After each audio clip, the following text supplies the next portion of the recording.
Well, I mean, it is the biggest, the oldest of the consortium of all the tribes. It gives us a chance for the tribes to talk to tribes about tribal issues, tribal policies.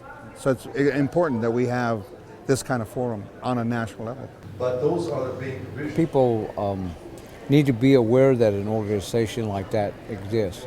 The non-Indian community as well as the Indian community. And I think the member tribes really drive NCAI. And if you just give one example of why we should be there, think about the budgeting process, think about the sequestration, think about all those things that are happening in Washington, D.C.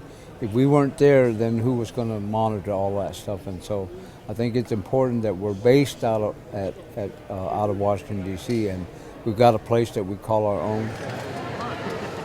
They hired me as to be the convention artist in residence. So basically, I'm here to create art, to make art that's interactive and inspired by topics that are brought up here, various sessions. I'm also attending sessions and speaking at a few sessions, and then creating art that's going to be auctioned.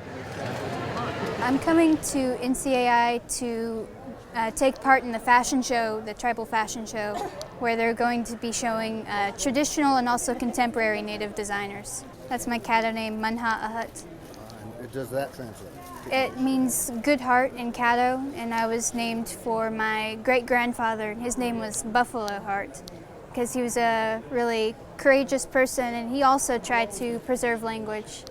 We just had some Native candidates who have run for an office or who are currently in office that gave their experiences on what it takes to knock door to door on weekends for 7-8 hours a day. Are there enough Native people in public office? No, they're not, due to the fact that I think that there's certain boundaries that Natives don't want to cross.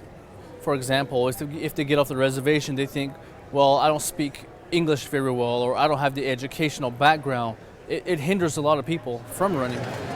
We've been building out a high-speed wireless broadband network in the remote areas of San Diego County and southern Riverside County.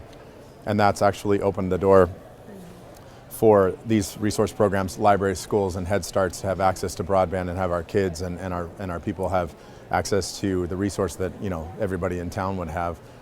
We feel it's as important as electricity or water. It's really great to see all the different organizations, all the different tribal entities working together for the goal of advancing Native communities.